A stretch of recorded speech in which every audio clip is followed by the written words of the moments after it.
Eu gostaria que a gente abrisse a Bíblia em Tiago 5, do 7 ao 12. Enquanto os irmãos abrem a Bíblia,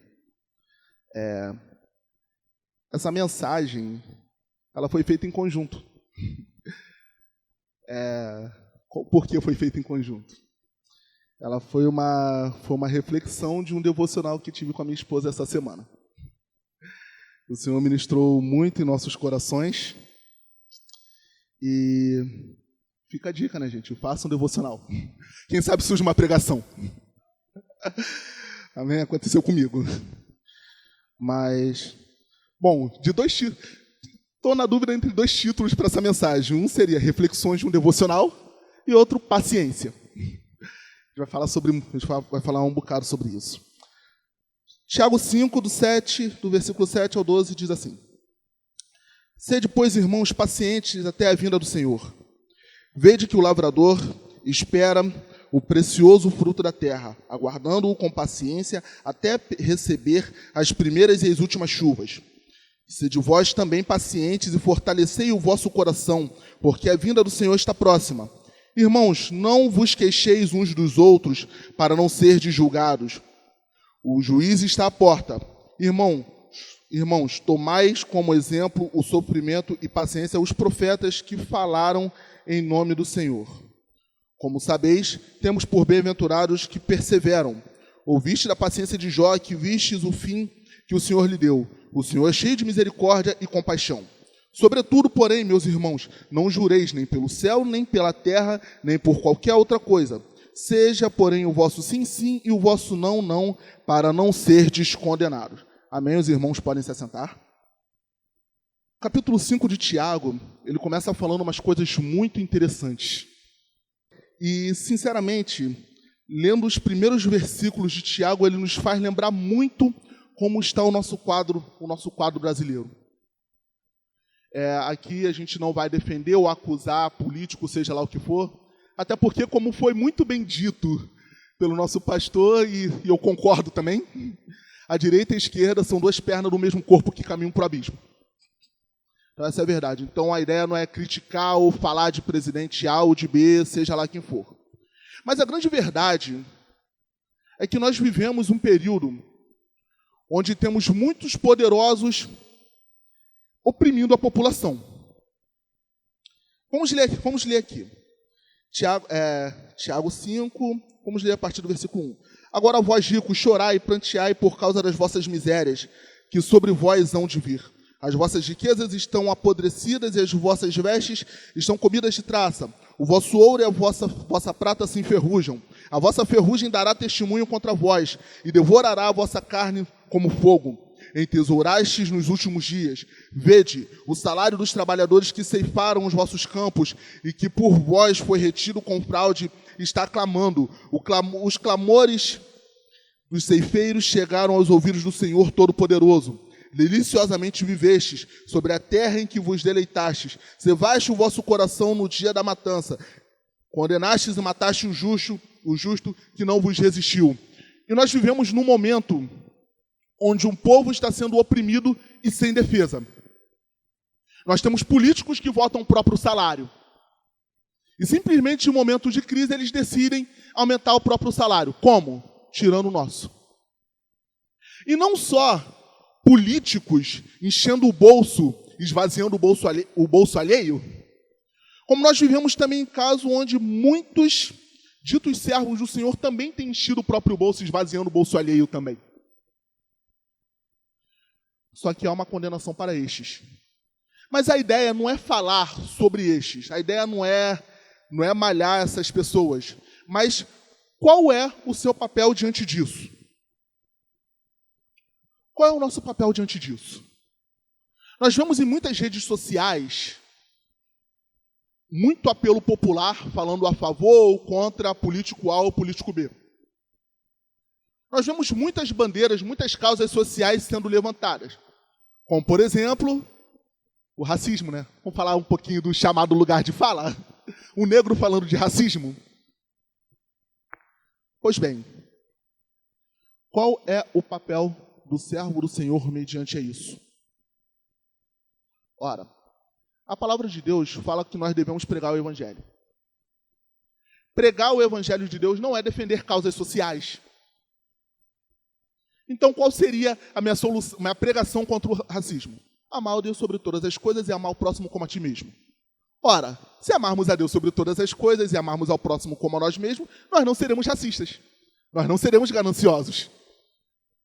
Nós não iremos roubar o nosso irmão, nós não iremos trapacear. Pois bem, o nosso papel aqui, em meio a todo esse caso que a gente citou nos primeiros versículos do capítulo 5, nós chegamos aqui no versículo 7, onde Tiago fala: sede, pois, irmãos, pacientes até a vinda do Senhor. Vamos lá, sede, pois, irmãos. Isso está no plural. O que significa isso? Isso não é uma mensagem para uma pessoa, é uma mensagem para uma congregação. Isso é uma mensagem para um povo. E a mensagem para o povo de Deus é ser paciente. Ora, nós temos versículos anteriores do livro de Tiago que fala sobre os benefícios da dor, fala sobre os benefícios da tribulação. A tribulação gera fé, gera perseverança. Nós vemos tudo que gera, principalmente no capítulo 1 de Tiago. Mas, ora, a palavra do Senhor diz: sede, irmãos, pacientes até a vinda do Senhor. Ou seja, nós juntos devemos ser pacientes, devemos perseverar. Vede que o lavrador espera o precioso fruto da terra, aguardando-o com paciência até receber as primeiras e as últimas chuvas. Ora, nós estamos falando agora do lavrador, daquele que nos plantou, esperando o fruto. Isso aqui está sendo algo profético para os nossos dias. Hoje nós vivemos a chuva temporã. Nós vivemos o derramamento do Espírito. Quando se fala as primeiras chuvas, está falando da chuva de outono. A chuva de outono que vem para irrigar a terra e vem para fazer os frutos começarem a nascer. Vem para fazer a planta começar a brotar. A primeira chuva. E a última chuva está falando da chuva serôdia. Profeticamente, isso aqui está falando do último derramamento do Espírito Santo, que vai ser onde os frutos serão verdadeiramente amadurecidos. E o fruto maduro, ele é o quê? Ele é colhido. Então, o lavrador está derramando a sua chuva para que possamos brotar, para que quando nós estivermos totalmente maduros, nós sejamos colhidos pelo Senhor. Essa é a paciência que nós devemos ter. Essa é a paciência que devemos ter. Lembrando, a gente falou de como está a situação no nosso país, e não somente sobre a situação no nosso país, mas sobre as nossas vidas também. Acho que poucos aqui não estão passando por alguma dificuldade financeira. Queria eu que fossem poucos, mas não são. Porque a situação está sendo complicada para todo mundo. E a palavra de Deus diz para sermos pacientes. A palavra de Deus diz para sermos perseverantes. Ora, sendo paciente, com essa paciência nós não devemos julgar o nosso próximo. A culpa não é do seu irmão o problema que você está passando. Não desconte no irmão o problema que é teu. Não julgue o seu irmão por um problema que você está passando. Afinal de contas, o Senhor fala no versículo 8 para que nós... Tiago fala, né? O Senhor fala através de Tiago, óbvio. Sede vós também pacientes e fortalecei o vosso coração, porque a vinda do Senhor está próxima. Aguardemos com paciência a vinda do Senhor. Sim, aguardemos no meio da tribulação. Sabe, a palavra de Deus, ela fala na paz que excede todo entendimento. E que paz que excede todo entendimento é essa? Bom, vamos tentar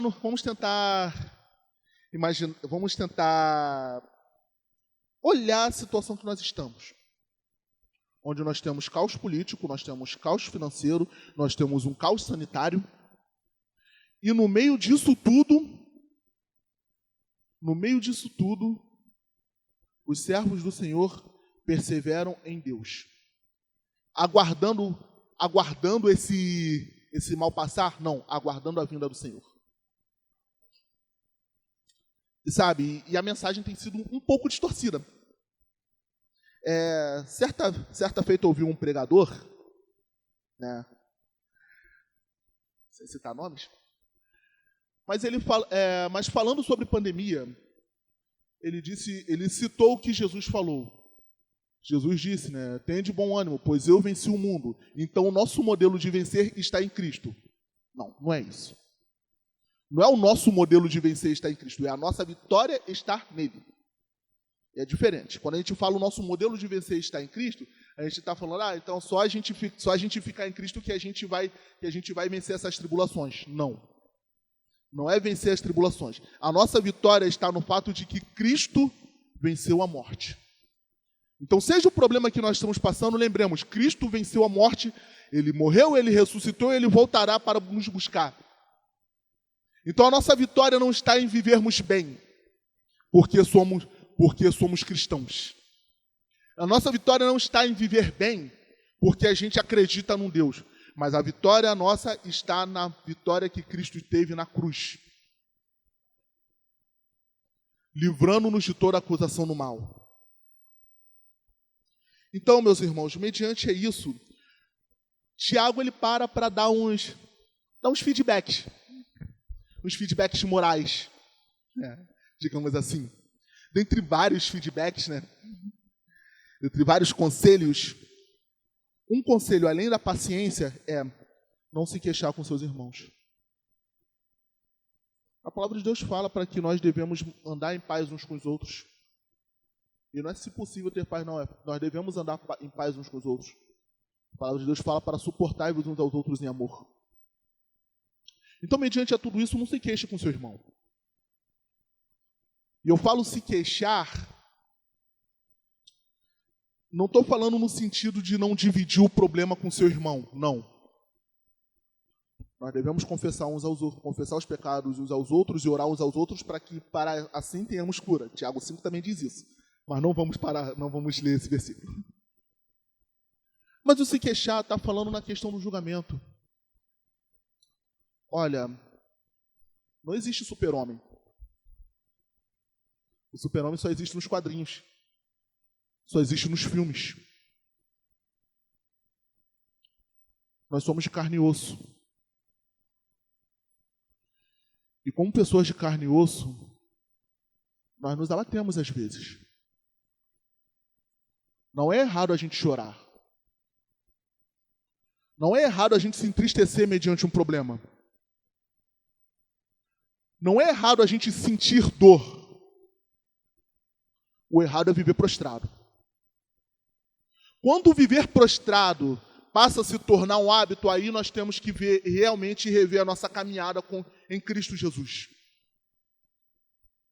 Não é errado a gente se abater com um dos golpes que a nossa vida nos dá. Mas a posição de abatido, isso se torna errado. Não é errado a gente pedir um conselho a um irmão em Cristo quando a gente está passando por um problema. O problema é a gente viver sempre pedindo, irmão, ora por mim, ora por mim, ora por mim, ora por mim. Crente 6 horas. 6 horas por mim, 6 horas por mim. Gente, não é errado a gente pedir oração. É errado a gente depender sempre da oração do irmão e não se colocar na sua posição. Isso se torna errado. Errado também é a gente julgar o nosso irmão que está triste passando por um problema. Sabe, o ser humano às vezes é tão competitivo que tenta competir para ver quem está passando a prova maior. Inconscientemente. Já reparou? Assim, fulaninho, eu estou passando isso. Ah, meu irmão, amém. Mas não sabe que eu estou passando isso e aquilo. Não, mas eu também passei por isso, aquilo e estou passando por aquilo outro. Não, mas você não viu porque eu estou passando por isso, aquilo e outro e mais outra coisa. Sabe, a competição para ver quem tem a prova maior. E no final das contas, a gente fica tentando ver assim, eu tenho a prova, eu estou passando por uma prova maior do que você, então você não tem o direito de ficar triste, não. Não é assim que a palavra de Deus nos orienta. Se a palavra de Deus não manda a gente ser competitivo para tentar ser melhor um do que o outro, quanto mais para tentar contar vantagem e ver quem está passando mais prova, não é verdade, gente? Mas amém, gente. Não vamos nos queixar dos nossos irmãos. E vamos tomar, por exemplo, os profetas e principalmente, vamos tomar, por exemplo, Jó. Todos nós já ouvimos falar esse jargão, a paciência de Jó, certo? Pois bem, todos nós conhecemos a história de Jó. Ele foi uma pessoa que perdeu tudo.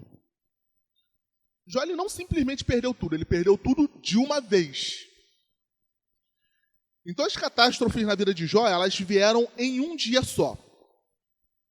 Imagine você que você tem sua vida financeira estável, você tem seus filhos lindos e maravilhosos que vivem dando festa, você tem um bom casamento, você tem um monte de propriedades e simplesmente do nada tudo se acaba. E enquanto um vem dar a primeira má notícia, quando ele acaba de falar, vem outro chamando, vem cá, aconteceu essa desgraça aqui. E quando ele está narrando a desgraça, o outro, peraí, vem cá, aconteceu essa desgraça aqui. Foi tudo de uma vez. Tudo de uma vez. Já pararam para se imaginar um momento desse? Onde tudo de uma vez dá errado? Jó, ele teria motivos para se tornar um mendigo. Jó, ele teria motivos para ter ficado maluco.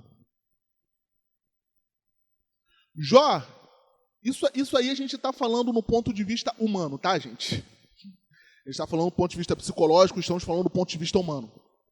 Ele teria motivos para ter ficado maluco, ele teria motivos para ter virado um mendigo. Se fosse nos dias de hoje, Jó teria os motivos, falando do ponto de vista humano, se a gente contextualizasse, alguém que perdeu tudo que tinha, inclusive filhos, alguém que perdeu tudo que tinha, inclusive seus filhos, esse alguém, ele teria uma certa razão para estar hoje debaixo da ponte, se afundando nas drogas e nas bebidas, e blasfemando contra Deus. Certo? Isso falando do ponto de vista humano. A gente olharia para Jó debaixo de uma ponte e Jó iria falar assim, olha, eu estou aqui por conta disso. Teria um certo sentido ele passar por isso? Isso se a gente fosse contextualizar. Eu não estou dizendo que isso diante de Deus seria a razão, não. Mas falando do ponto de vista humano, sim. Do ponto de vista humano, olhando com os olhos aqui da terra, sim. E pois bem, o exemplo que Jó deu. E primeiro ponto, nu saí do ventre da minha mãe, nu voltarei para lá. Deus me deu, Deus tomou, bendito seja o nome do Senhor. Ele adorou a Deus mediante a toda a tribulação. Ele não só disse glória a Deus e viveu murmurando. Isso por quê, cara? Afinal de contas, quem nunca deu um glória a Deus e saiu batendo o pé, fazendo pirraça com Deus? Quem nunca? Nós somos falhos. Não estou apoiando esse tipo de atitude. Eu não estou dizendo que isso é certo. O que eu estou dizendo é que nós erramos dessa forma. Algumas vezes. Muitas vezes. Porque a gente não entende o verdadeiro sentido da tribulação. Afinal de contas, o que seria da perseverança se não houvesse motivos para fazer com que a gente deixasse de perseverar? O Senhor fala para nós amarmos ao próximo. Pois bem, O que seria desse amor ao próximo se nós não tivéssemos que exercitar isso com outras pessoas? Mas amar quem nos ama é mole. É muito fácil. Eu olhar para um irmão que é gente boa e dizer que ama. Como muitos sabem aqui, né? Bruno, meu amigão, meu irmão, cara que me ensinou a dirigir. É muito fácil olhar para esse cara e dizer que eu amo. Porque nós somos amigos de muitos anos. Difícil seria se nesses muitos anos que eu conheço o Bruno, ele vivesse me torrando a paciência. Coisa que não é verdade. Mas vocês entenderam? É fácil eu demonstrar um amor por um irmão que eu conheço e que eu gosto. Difícil é demonstrar um amor por alguém que pisa no seu pé. Pois bem, lembrou do chato? Lembrou da pessoa que torra a sua paciência? Lembrou daquele que pisou no seu calo? Pois bem, a chance que você tem para demonstrar amor genuíno.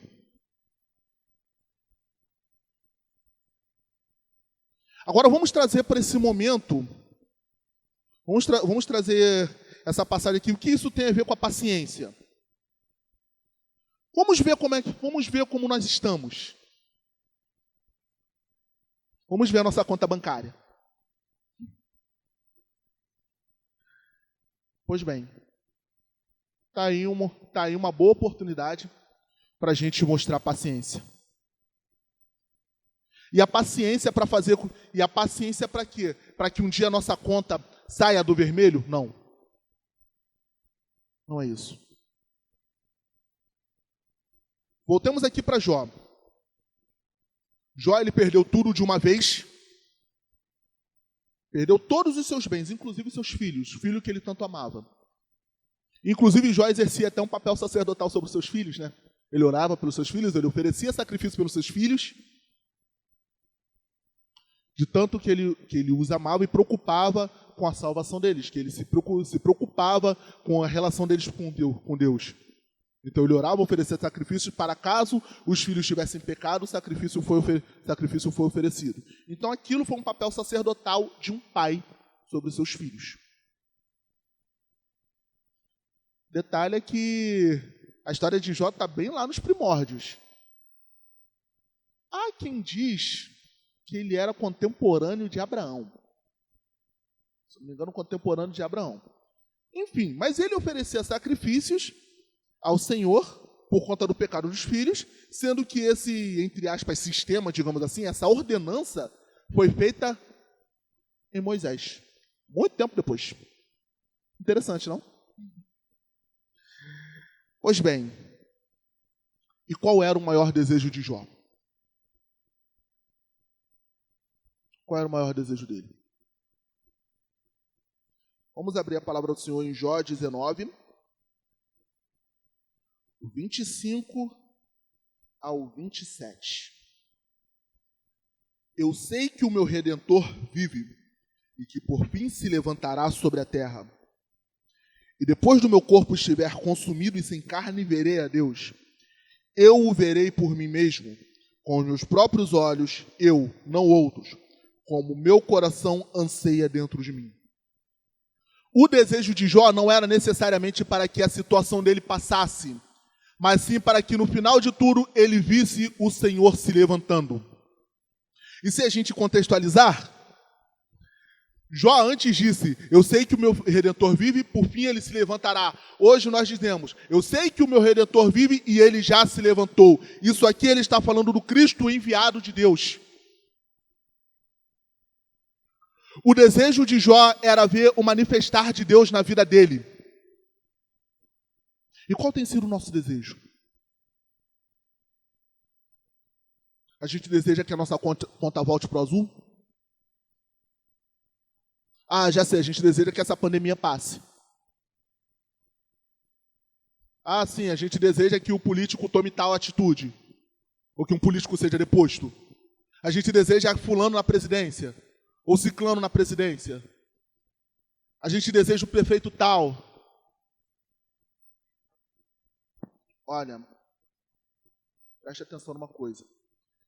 Estes momentos de tribulação são as ocasiões perfeitas para o manifestar de Cristo na sua vida. A tribulação em nossas vidas serve para isso. Elas servem para isso, né? Vamos falar o português corretamente. As tribulações servem. Toda prova serve para o manifestar de Deus na sua vida. A gente passa por algumas situações, às vezes a gente é privado de alguma bênção, e a gente tenta se esconder atrás de uma desculpa de não, Deus está preparando o melhor. Não era para isso porque Deus está preparando alguma coisa melhor. Não. Não é. Deus ele não está, às vezes, permitindo que você tenha essa bênção, que você não tenha essa bênção porque Ele está preparando alguma coisa muito maior na frente. Não, necessariamente não é isso. Às vezes acontece. Já aconteceu comigo. Mas às vezes também não é. Isso também já aconteceu comigo. O que seria da nossa fé se não houvesse momentos de tribulação para que a gente pudesse exercitá-la? Pois, afinal de contas, quando a gente está na pior, a quem a gente recorre? Se não a Deus. A quem a gente pede socorro se não a Deus? A quem? A gente pode pedir para qualquer humano. Ele pode nos ajudar, mas ele vai cobrar. E cobra com juros. Tem gente que pede ajuda para o diabo ajuda e cobra com juros. Juros e correção monetária. Juros compostos.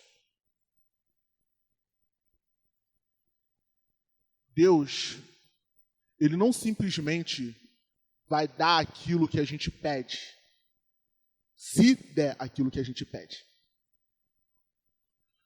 Mas o melhor de tudo é que nos momentos de tribulação, Ele se manifesta em nós. E esse foi o desejo de Jó, que o Senhor se manifestasse. Ele clamou pelo Redentor. Ele tinha a certeza de que o Redentor vive e que por fim se levantaria. E que no final das contas, se aquela doença que ele tinha, porque Jó também foi afligido na sua saúde, se a doença que ele tinha consumisse toda a carne, então ele veria o Senhor se levantando com seus próprios olhos.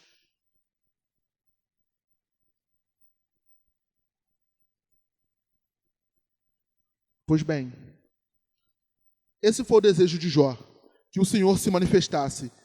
E qual foi a maior recompensa? Se o maior desejo que Jó teve foi que o Senhor se manifestasse, então a gente vai tentar desconstruir um pouquinho a narrativa de que Deus deu em dobro tudo aquilo que Deus deu em dobro tudo que Jó perdeu. Sim, Deus deu em dobro. O seu estágio final foi muito maior do que o seu estágio inicial. Porém, isso foi um mero detalhe.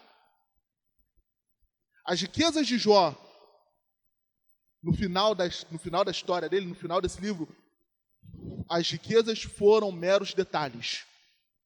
Os seus bens, suas terras, a quantidade do que ele tinha foi detalhe.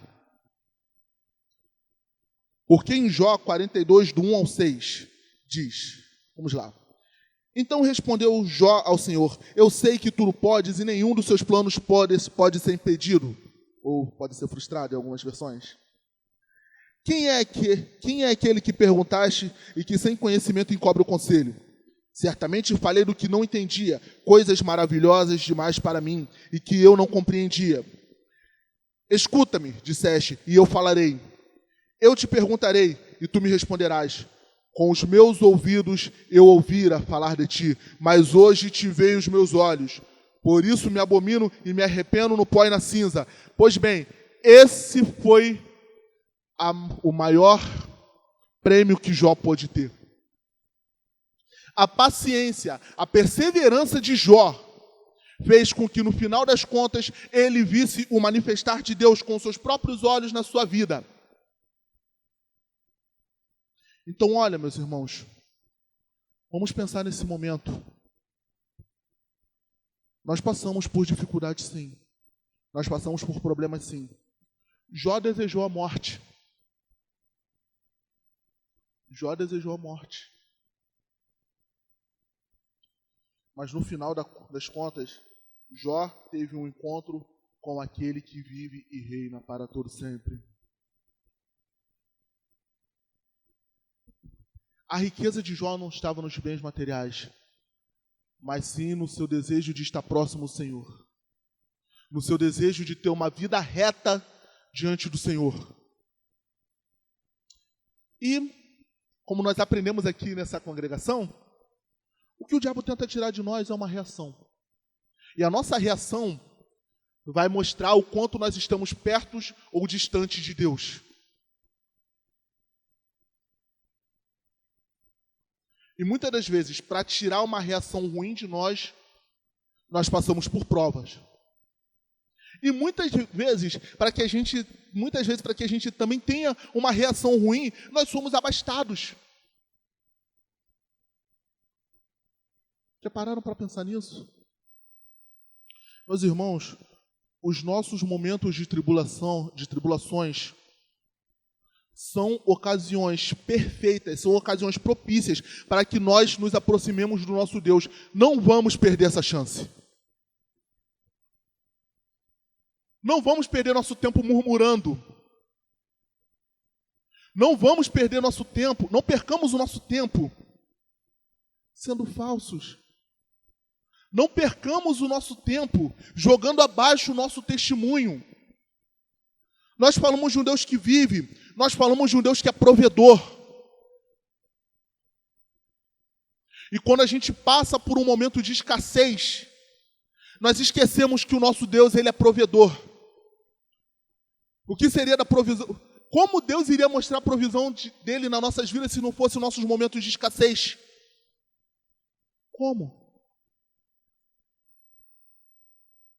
Os maus momentos são as ocasiões perfeitas para que o Senhor se revele em nossas vidas. Quando a nossa vida chega naquele ponto, onde a gente chega e pensa, não dá mais, pois bem, esse é o momento do Senhor fazer um milagre em nossas vidas. Quando a gente pisa e não encontra mais chão, essa é a hora de caminhar sobre as águas.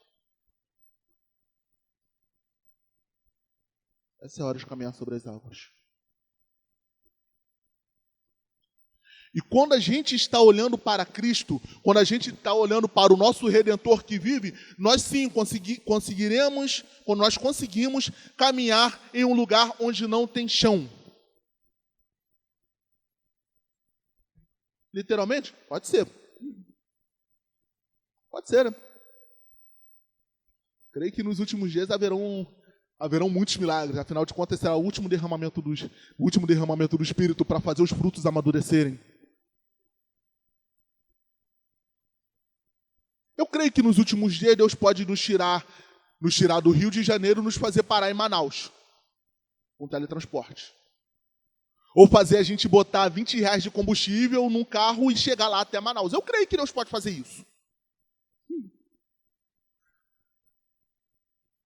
Mas para que essas coisas aconteçam, será necessário um momento de tribulações. Como a gente experimentar do sobrenatural de Deus se as nossas coisas andam tudo naturalmente? Como? É impossível. É impossível, meus irmãos. Então essa palavra é para que nós tenhamos ânimo, tenhamos paciência, esperemos no Senhor. Porque assim como Deus se revelou a Jó no meio da tribulação, Ele pode se revelar a nós se tivermos o mesmo comportamento que Jó teve. E foi engraçado que nesses questionamentos que Jó teve, Deus apareceu para Jó fazendo inúmeros questionamentos para ele. Só abrindo parêntese, né? Tem uma amiga minha, a gente conversando sobre Jó, e ela falou o seguinte, quando Deus apareceu a Jó, foi a primeira vez que a gente pode ver a expressão, quem é você na fila do pão? Pois é, Deus chegou, apareceu para Jó e perguntou: quem é você na fila do pão? Talvez essa minha amiga veja essa mensagem, se a mensagem for para a internet, e ela vai saber que eu estou falando dela, só não vou citar o nome. Mas quem somos nós na fila do pão para tentar discutir com o Todo-Poderoso? Quem somos nós para tentar argumentar com Deus? Ou para tentar entender Deus em sua plenitude aqui nessa terra? Não, a gente não vai conseguir isso. A gente não consegue nem saber a lógica da Trindade. A gente só sabe que é porque é e nós cremos pela fé. 3 que se tornam em 1. Logicamente não entra na nossa cabeça, pelo menos não entrou até agora, mas um dia vai entrar. Quando o Senhor se revelar a nós, as coisas vão se tornar claras. Lembra da passagem do caminho de Emaús? Quando o Senhor Jesus estava conversando com aquelas pessoas, e aí de repente, num momento, o Senhor se revelou e desapareceu na frente deles. Aí entrou: então é isso. Você não percebeu que o seu coração não se aqueceu no momento em que ele estava falando? E quando o Senhor apareceu para os apóstolos, e que tudo começou a passar a fazer sentido para eles? Então era isso que o Senhor estava falando. Vou destruir o templo e vou reerguer em 3 dias. Que tu ia morrer e ressuscitar, era isso. Pois é, a ficha caiu para eles naquele momento em que o Senhor se revelou. Assim como muitas das nossas fichas irão cair no momento em que o Senhor se revelar a nós. Mas para nós termos esse aprendizado, para nós termos esse desvendar dos mistérios do Senhor, nós precisamos ser pacientes e conservar o nosso testemunho. Ser paciente no Senhor e conservar o testemunho mediante os homens. E aqui a gente não está falando simplesmente eu não estou falando de ser um super crente, ser um super homem. Não, eu não choro, não, eu não caio, não, eu não desisto. Não, isso acontece. A gente cai, a gente tropeça, a gente dá mole. Sim. O problema é quando a gente vive caindo, quando a gente vive tropeçando, quando a gente vive dando mole. A gente viver assim prostrado, não, isso não é postura nossa. Então, meus irmãos, sejam firmes. Sejam pacientes. Sejam pacientes. Eu não posso garantir, de mim, né? Eu não posso garantir, chegar e dizer: olha, essa tribulação na sua vida vai passar. Não. Eu não posso dizer isso. Mas o que eu posso dizer, baseado na palavra do Senhor, é que nos momentos de tribulação, o Senhor se revela. Isso eu posso garantir porque a palavra do Senhor diz isso. Foi assim com Jó. Nos momentos de oração, o Senhor se revelou e livrou Pedro da prisão. Nos momentos de tribulação, o Senhor se revelou aos seus. E Deus, Ele é o mesmo ontem e hoje e para todo sempre. Então, meus irmãos, sejamos pacientes e cuidemos do nosso testemunho, porque perto está o nosso Senhor. Amém? E foi até aí que o Espírito Santo nos deu. E vamos orar?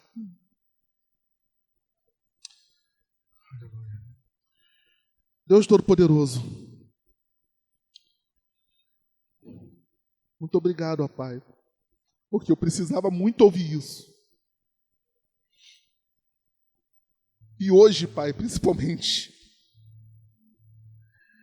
Deus, muito obrigado, ó Pai amado, por aquilo que o Senhor falou, ó Deus. E, Pai, eu clamo pela vida dos meus irmãos. Dê a eles a paciência, ó Pai. Ajude-os a serem pacientes. Ajude-os a serem perseverantes, ó Pai. Ajude-nos a ser perseverantes, ó Deus. Senhor, porque sem a perseverança, ó Pai, a nossa chama se apaga. Se nós não formos perseverantes em Ti, nós iremos jogar fora o testemunho. Se nós não formos perseverantes em Ti, ó Deus, nós iremos expulsar de nós o Espírito do Senhor. Meu Pai, meu Senhor, Ajuda-nos, ó Deus. Às vezes a gente acha que não aguenta mais. Às vezes a gente acha que está muito difícil. Às vezes a gente tenta questionar com o Senhor, mas quem somos nós? Como a gente costuma dizer, quem sou eu na fila do pão? Quem somos nós? Onde a gente estava quando o Senhor fez a terra? A gente não consegue entender a lógica de muitas coisas nesse mundo. Mas quem somos nós para tentar contender contra o Todo-Poderoso? Quem somos nós para tentar desafiar o Senhor? Quem somos nós, ó Pai? Mas Deus, em nome de Jesus, que em todo momento em que estivermos em tribulações, como neste momento eu estou, ó Pai, que nós sempre possamos trazer à nossa memória aquilo que nos traz esperança, que nós sempre possamos, ó Pai amado, lembrar de Jó, que disse que o meu Redentor vive e por fim se levantará. O meu Redentor vive e já se levantou. Cristo Jesus vive e reina para todo sempre e já se levantou, ressuscitou naquela cruz. E o maior milagre que nós podemos esperar do Senhor é o manifestar do Senhor em nossas vidas. Porque quando o Senhor se manifesta em nós, a gente passa a te conhecer mais. E Senhor, o que é uma conta bancária cheia, se nós podemos ter a maior riqueza do mundo, que é o Teu Espírito em nós? E essa riqueza que nós carregaremos até para depois dessa vida. O ouro, a prata vão se corroer. O ouro e a prata acabam. A riqueza acaba. Os bens se vão. E no final das contas, a nossa vida vai embora como se fosse um vapor. Mas a Tua palavra permanece. E se estivermos na Tua palavra, Senhor, permaneceremos. Ajude-nos a ser pacientes, ó Pai. Ajude-nos, ó Deus, a lançar sobre Ti toda a ansiedade. E que em todo momento, ó Deus, em todo momento em que vier tribulação em nossas portas, nós lembremos, ó Pai, que devemos ser pacientes. Que lembremos, ó Pai amado,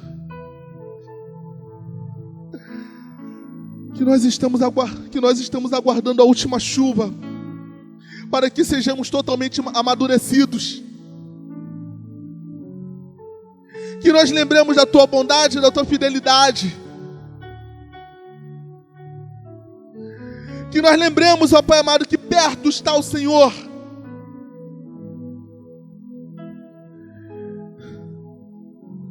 Senhor, às vezes eu falo, ó Pai, ou comigo mesmo, eu falo com a minha esposa ou com algum amigo, até o dilúvio que veio para acabar com a terra teve um fim. Quanto mais o nosso sofrimento. E o fim, ó Pai amado, do sofrimento que a gente passa pode ser nessa vida, ou pode ser quando descermos a sepultura. E Pai, o melhor para nós é descermos essa sepultura, porque somente assim veremos o Senhor face a face, ó Deus. Senhor, se estivermos vivos, ó Pai, o Senhor prometeu estar conosco. E se perecermos, ó Pai amado, então estaremos com o Senhor. O Senhor é a razão de nós crermos no amanhã. Meu Pai, em nome de Jesus, Pai. Meu Pai, ajude-nos a perseverar, ó Deus. Ajude-nos a estarmos mais firmes, ó Deus. E que no momento de tribulação, no momento em que a gente achar que estamos sozinhos, de estarmos sozinhos, tão sozinhos, a gente lembre, ó Pai, que o Senhor está aqui, do nosso lado. O Senhor não nos deixou sós. O Senhor não nos abandonou. O Senhor pode estar quieto, mas não nos abandonou. Conforte nossos corações a cada dia, Pai. Em nome de Jesus. E que Teu Espírito, ó Pai amado, esteja latente em nós, fazendo com que sejamos, ó Pai amado, pacientes até o dia da vinda do Senhor, para a glória do Teu santo nome, ó Deus. Amém, Senhor. Amém. Glória a Deus. Aleluia. Glórias ao Senhor.